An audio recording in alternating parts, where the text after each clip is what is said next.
It's time for the Brouhaha Sports Show. Brouhaha Sports with award-winning sports writer Dale McKee and co-host Marshall Wood. Talking sports with the legends of the game and famous sports personalities. Brouhaha. Now to Marshall and Dale with tonight's guest. Good evening, everyone, and welcome to this week's edition of Brouhaha. Marshall Wood and Dale McKee, ready to talk a little sports. Dale McKee, how in the world are you doing today, my good friend? Hey, man, I'm getting ready for Christmas. What about you? Santa Claus coming to see you? I'm counting on it. You counting on him? I sure hope he doesn't disappoint me. Well, I hope my mother has written a good letter on my behalf to Santa. Well, you're blessed with a good mother, and you're blessed to still have her. Oh, I'm sure my mom will give me a good recommendation for the year. Oh, man, lots of good stuff in sports going on. Of course, we got a good interview coming up. We'll talk about that, but let's look at your sideline view, and I'm just got to tell you right now, how about that Frank Gore Jr. has gained more rushing yards in a bowl game than anybody else in the history of the game. Is that right? Well, the history of the FBS NCAA. FBS? All right. That's all I go by. Who's had more? I don't really know. That's college football, well, right? Does that FBS, does that include Alabama and all those people? Yeah, but it doesn't include like maybe Delta State or those kind of folks. But this is still, the biggest league. This is quite impressive. This is very impressive. This is against people like Reggie Bush. And, Reggie. Yeah, all these great running backs. He comes to mind for some reason. I don't know who's else. Some of the great Emmitt Smith. Frank Gore Jr. had more rushing in the bowl game than Emmitt Smith did. Barry Sanders. So Thurman Thomas. Anybody, nobody. Dale McKee. What? That guy. How many yards did he get? 300? 329 or something like that? Yeah, he threw a touchdown pass. Yeah, he's only 329 ahead of me, so, What a great young man, and what a great football player. Did you see, just talking and bragging about him a little bit, but of course there was holes there to run through. Yeah. And the offensive line did him a great job. But I remember one time he broke. I know what you're going to say. Come on. About 10, 15, and he had these guys turning. I mean, he was He did it more than once. Yeah. He turned them around in the tracks. How do you do it? Thinking, go, guy, go. But you know what? I was watching him, and I said, he's not looking that fast. But on that last, 52-yard touchdown he ran, he turned the guy around on that one. And as soon as he got to about the 15-yard line, looked like they had him cut off. But you know what? He beat him to the corner. Yeah. Man, he can go. Well, I was in Hattiesburg about 40 years ago and watched Sam D. Jarnett rush for about 300 yards against Florida State. Of course, Southern got beat that night. Yeah. Bobby Bowden was coaching Florida State. I don't know if you remember Bobby Bowden. I don't know if you're old enough to remember him. But he coached down at Florida State. I remember Reggie Collier running circles around Bobby there. Bowden used to come to Southern, play football every now and then, Yeah, They so did played Mississippi State. Yeah, about 3 or 4 times there. And so, Sam D. Jarnett, he was an Auburn, Alabama transfer, and he had transferred into Southern. And Bobby Collins was the coach. Was his number 27? I can't remember his number, but it might have been. Yeah. But anyway, he had like a 306 game. He was the first Southern Miss rusher to ever get it, and this guy's the second. Was that 306 in a bowl game? No. Okay, but this is a bowl game record. This is a bowl game. So there's probably been more than 329 run in a regular season game. This is a bowl game. Yeah, but not at Southern Miss. No. I'm just talking about at Southern Miss on the 300. Oh, okay. 300-yard rusher. But the 329 that our guy got this weekend was for everybody. For everybody. Wow. In the big division. Yeah. I mean, we might as well call it it is. Well, it is what it is. I mean, the big boy division, the top 120. Wow. So, wow. Anyway, I was very impressed with them, and I thought they did a great job. And I see nothing but good things in the future for Southern Miss football. I'm with you. I'm with you. I think Will. I was talking to somebody about him this morning. I think he's the kind of guy.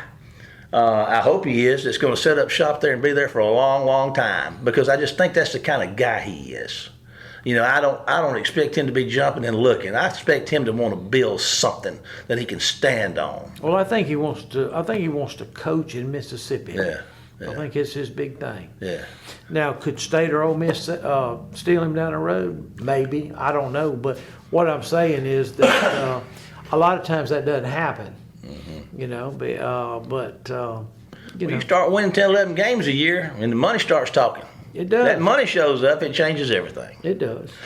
Speaking of which, Well, I don't know about changes, that money or anything, but Coach Prime went out on a losing night. Note. I hated that. But I tell you what, I watched that game, and that bunch of NC, they were very physical. I thought, really, I thought I know a lot more about the SWAC than I do the MEAC. And I was really impressed with that football team that they feel. They were very physical. I thought they were more physical. I thought they pushed Jackson State around. I thought they deserved to win. Yeah. I think Jackson State have some great players. The Sanders boy at quarterback and Travis Hunter at wide receiver made a great play there on the last play of regulation to get it into overtime. It was a thrilling game. Mm-hmm. It was probably, I don't know if there's been a more exciting bowl game yet, has there? Nah, not that I've seen. You know, that went into overtime. Southern Miss game was exciting, but you kind of figured Southern Miss was going to win, but you didn't know about the Jackson State game until the whistle blew. Who was going to win that thing? And of course, it was tough. The guy dropped the ball in the end zone and stuff like this. So it was. And I did not know this until. And of course, now you probably already know. Yeah. But I saw the NFL commissioner at the game, and everybody was wondering what he was doing there. And he's got a nephew that plays for Jackson State. I saw that. I saw that too, and I thought that was awesome. And no, I did not realize that. No, I don't think anybody did because it was all over social media. Yeah. Why haven't we been told this before? Yeah. Well, there was probably a reason. They didn't want you to know. But anyway. Dale, who we got for a guest tonight? David Murray from... He's formerly with the Jeans page, and they're fixing to go over to what they call Bulldog Bites and with a Robertson guy, and I think he's going to fill us in about a little bit about basketball, a little about the bowl game State's going to, and a little bit about the new coach, Zach Arnett, and of course he's going to give us some thoughts on Mike Leach. So I think it'll be a great interview. It should be. You've never let us down. You know how to line them up, and I'm sure it's going to be great. So I'll tell you what, let's do, Dale. Let's take a quick break, and then we'll be back after this word with tonight's guest, David Murray. See you after the break. Phillips Building Supply in Laurel, your hometown building supply store since 1954. We are locally owned and pride ourselves on helping our customers find exactly what they need. From foundations to roofs to doors and windows, Phillips has it. For tools, hardware, lumber, and plywood, visit Phillips Building Supply. All right, welcome to the show, David Murray. How you doing, David? Well, trying to stay warm like a whole bunch of Mississippi is. In fact, I was down in the Free State Sunday afternoon visiting my sister, brother-in-law, and all the family. We had a chance to get an early Christmas in because a week from now I'd be leaving for Florida to visit my wife's family first on one coast of Florida, then heading over to Tampa, the other coast, for Mississippi State's bowl game, the Brouhaha Quest Bowl, and I'm still trying to figure out what a Brouhaha Quest is. But on January 2nd, afternoon kickoff against the University of Illinois, concluding act for 2022, and for reasons both good and sad, it's been quite a 2022 all around. Yeah. It sure has, and anyway, but we appreciate your valuable time. Before we get into the football stuff, tell us what your thoughts on the basketball team are right now for the Bulldogs and the Lady Bulldogs. The Bulldogs are nationally ranked, undefeated still. They're number 15 in both polls right now, and in the NCAA's all net rankings, they're ranked also number 15. That's a point up from yesterday, a few points down from last week. But as you know, net is more a case of not just who you've beaten, but the teams you've beaten, who they've beaten or lost to as well. So being in the top 20 in the net matters much more than being in the polls. It's a good sign for Chris Jen's team. You can't say that they played a super impressive schedule so far. Their win over Minnesota was a good one. The other best team they've beaten is probably Drake.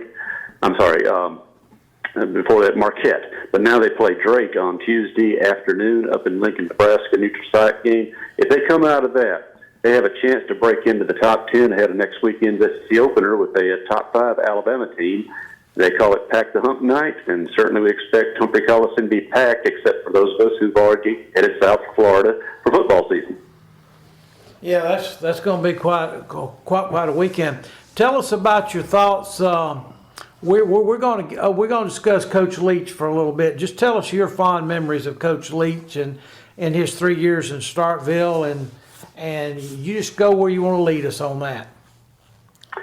Well, I can't say I got to know him all that well because even in 3 seasons, contacts get increasingly limited these days, and sometimes you don't have access to coaches and players, as used to be the case with media. COVID certainly interrupted the first year, delayed everything. We had limited access to practice, well, almost none, in fact, first year.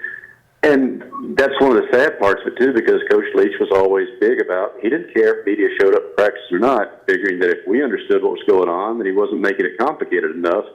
But it was, he had a fairly good relationship with the media. And one of the things you learn, too, and I stressed this when I was talking to SEC Radio last week, Mike Leach was not a caricature. He was a coach. What most hear about him over the years from long distance would be the crazy press conference topics or when he would get into different subjects and such. What we found out in person is that, no, he was here to talk football, to coach football. He wasn't here to be some comedy act, and he took it very seriously.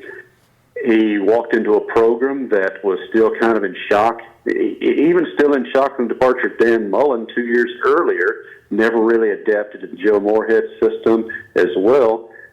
And he had to start putting things together. Then COVID interrupted that. So only towards the end of this 2022 season can you say you really started seeing what was taking place with Bulldog football with him in charge. Well, listen, he's got but Mississippi State seems on their way to signing an outstanding recruiting class. What's your thoughts on that? Do you think the Bulldogs will be able to keep most of those players? Yes, I do. In fact, it's been fascinating to watch how many guys, and most notably quarterback Chris Parson, which you wouldn't be surprised about because he was committed to his new quarterback coach, offensive coordinator, head coach, all in one person. But he has certainly stayed the course and has been contacting not just the previously committed players, but other prospects as well, saying let's respect his legacy by being part of his last recruiting class and make an impact on it. So far it's holding together. As far as the current team, there's only been a handful. Well, I think a total of 11 players have entered the portal. Of that number, though, only 3 were contributors this year in any kind of serious way, and 1 being a punt returner. So I think State is going to survive the portal well this year. Now, I say it right now, the portal's still open until January 15th. I think when players, not just at Mississippi State, but all college programs, get a look at what happens starting this Wednesday with the early signing period, then they're going to start seeing where either their current coaches, their incoming coaches, or their Mississippi State's case, their promoted coaches are thinking for the future and maybe evaluate, do I stay or do I make the move in the portal? And honestly, it's such a guessing game all around. You hear the figures from last year that only 60% of the players who entered the portal found a landing place, much less in FBS football. So such a crapshoot there. But guys feel the pressure of the calendar.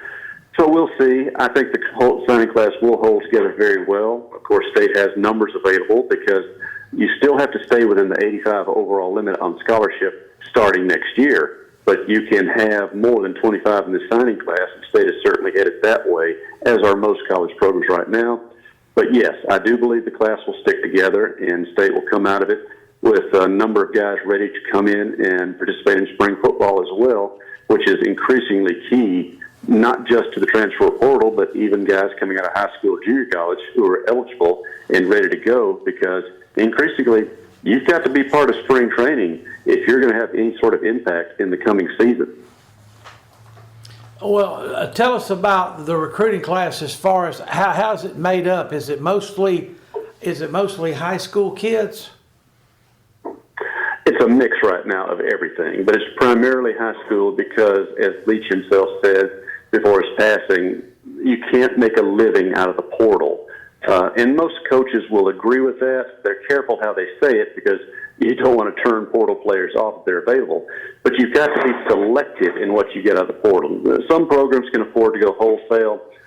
To me, that's a cautionary tale because I go back, say, a couple of decades when Mississippi State, because of circumstances at the time, could make a living largely out of Mississippi junior colleges.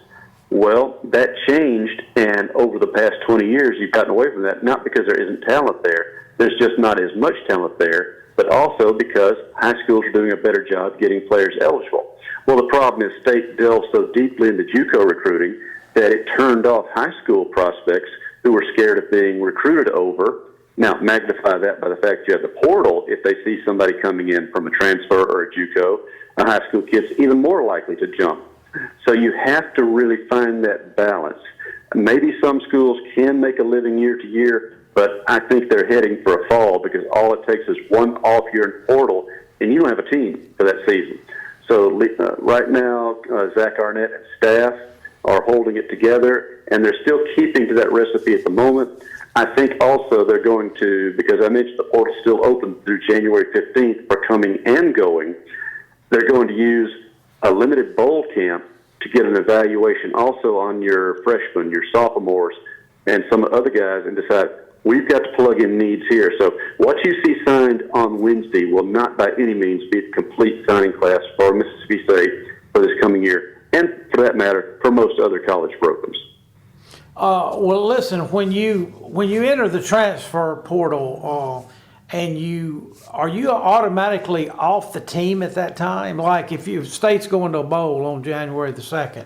So say if Joe Smith that played all of this year, he decides that he's going to transfer, does he go on the does he go with the team to the bowl? Or is that his choice? Is it the school's choice? The school makes the choice. The coach makes the choice in that regard. And while in most cases you're considered off the team because you will not be around for next year, and there's no sense practicing you if you're not going to be around next year, because that's what bowl camp is also about, preparing for spring, getting a jump on that.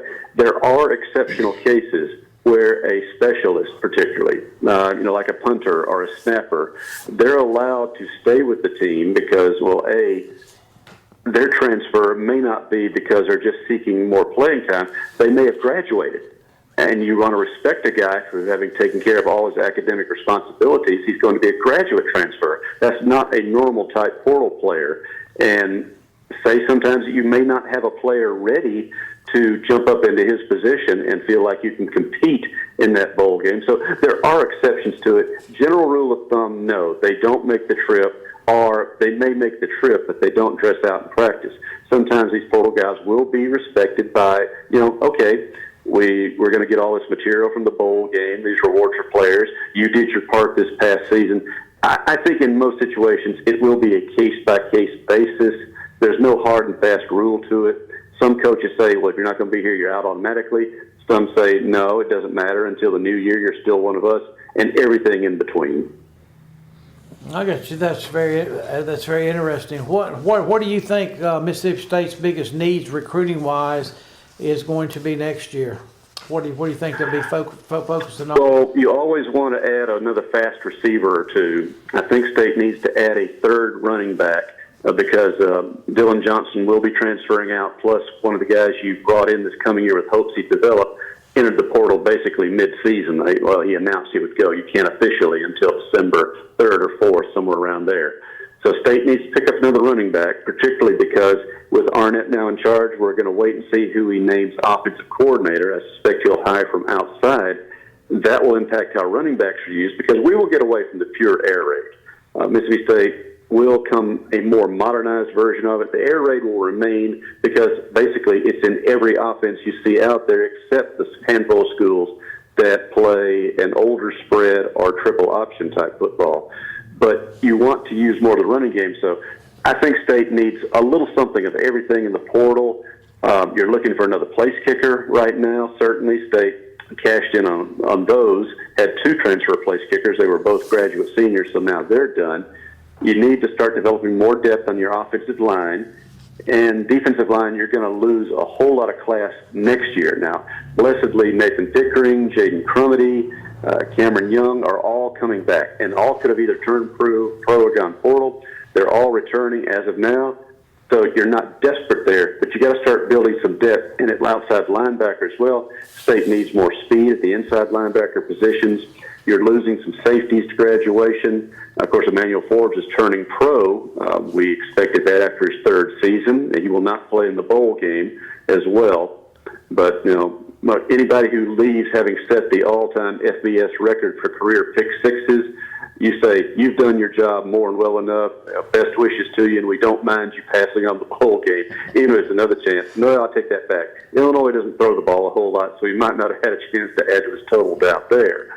But, yeah, I would say State, if I had to prioritize myself, immediate needs for 2023, tall, fast receivers, another running back, depth on the offensive line, depth on the defensive line, and probably a couple of impact safeties as well. Tell us a little bit about your opinion of the new coach, Arnett. Well, my opinion of him echoes what Mississippi State did, because last summer, Mississippi State gave Zach Arnett an unprecedented contract. There's never been an assistant here with more than a 2-year contract, and darn few of those.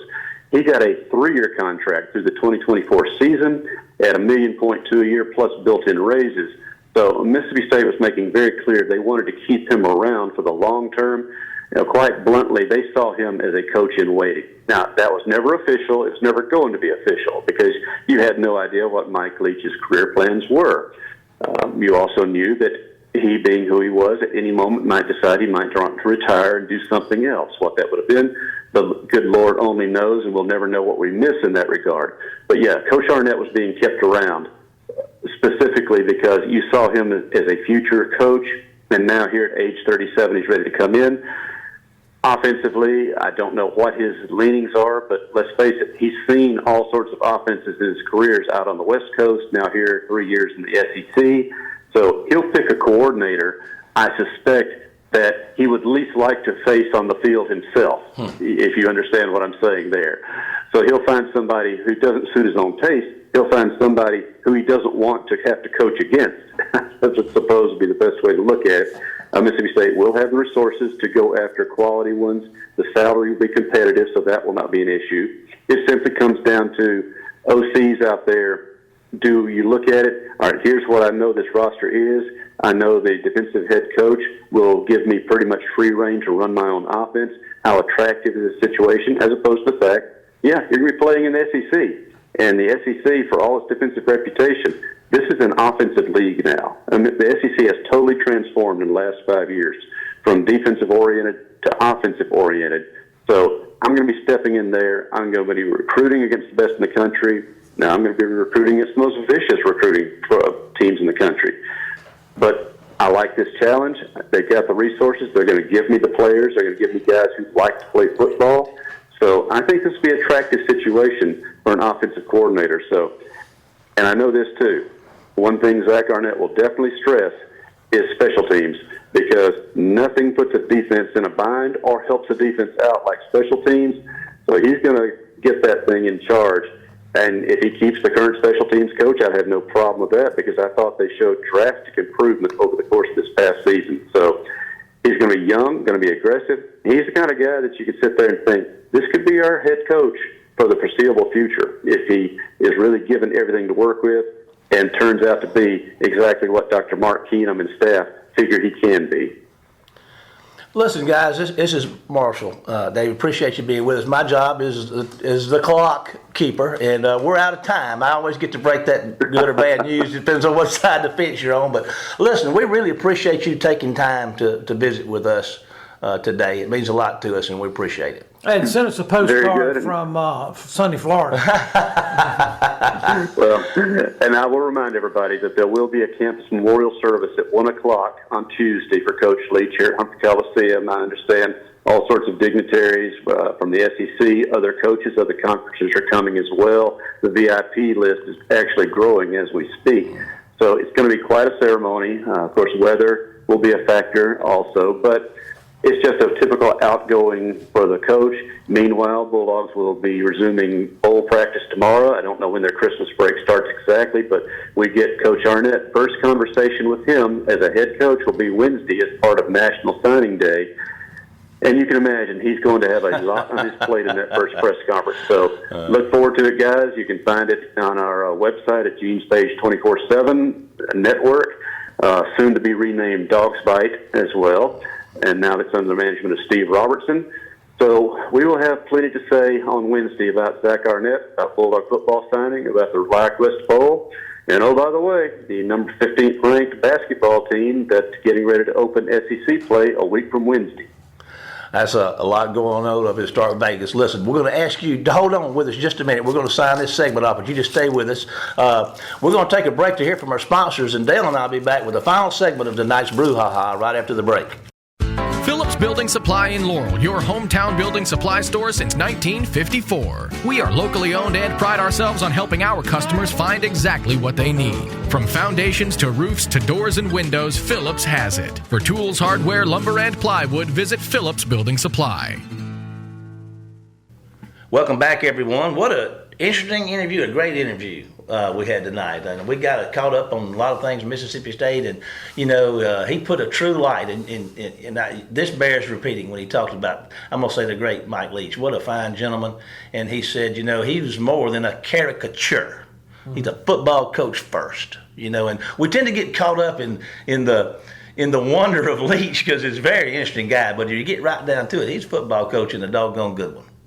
Yeah, I think Leach followed his dreams, didn't he? From the time he kind of knew what he wanted to do in high school, and he went to BYU, and he wasn't ever a player there or a coach there, but he was watching practice and he was picking brains, and then he went to law school, which he knew, that he wanted to be a football coach. Yeah, and so. Hal Mummy, who was at Iowa Wesleyan at the time, had just taken over and was looking for a offensive line coach, and he had two people that sent him resumes, and one of them was Leach, and Leach had in there about his BYU and doing all this kind of stuff, and had some offensive line, it always did, and Mummy took a chance on him, and they stayed together for about 10 years after that. Valdosta State, a little bit at Kentucky, and then Leach kind of branched out from then and went to Oklahoma and worked for Bob Stoops, Yeah. And from then on, he became a head coach at the three, Texas Tech, or Washington State, and of course Mississippi State. But I'm glad Mississippi was blessed to have him around for 3 years. Me too. I think he made a difference. I think he made a difference. Yeah, it's sad to see it happen. Bowl games kicked off. We've got some on the books already. I'll tell you what, we've had some really good ones. I mean, let's start here with the hometown Lenders Bahamas Bowl. Miami of Ohio falls to UAB 24-20. That's a close football game. The Duluth Trading Cure Bowl, UTSA, the Roadrunners, an old CUSA team at 12. The Troy, the Sun Belt, where Southern Mississippi is, victorious at 18-12. Now, the Wasabi Fenway Bowl, Louisville defeats Cincinnati 24-7. A playoff team last year, Cincinnati, not so much this year. Well, now, you know the story about Louisville and their connection to Mississippi, right? Come on with it. Well, we had the interim football coach at University of Louisville in that bowl game was Deion Branch, who played at Jones County Junior College. He went to Florida State, didn't he? No, he went to Louisville. Louisville? Yeah, he left Jones, went to Louisville. They had one that went to Florida State, did they not? Yeah, I think he was a big old tackle. Oh, okay. Big old tackle. Okay. Lots of paths crossing here. Yes. All right. And it all comes through Mississippi somehow, right? Yeah, center of the universe. Yeah. Jackson State 34, NC Central. We talked about that one. Florida. Here's one. Whew, man. Oregon State 30. Florida. Where'd all the teeth? Mama says the alligator is so grumpy because he gave brushes. Hey, I think everything's all right. You can ask Kenneth Kirkland, if you need. Now everything's all right in Florida, University of Florida, because they did score in the game, and that's what they wanted to do. They got 3. They didn't want to do that consecutive streak where they hadn't scored. Here's your favorite bowl, the Jimmy Kimmel Bowl. Fresno State 29. No, Washington. I was. You're a big Jimmy Kimmel fan, aren't you not? No, you one of them left wing guys.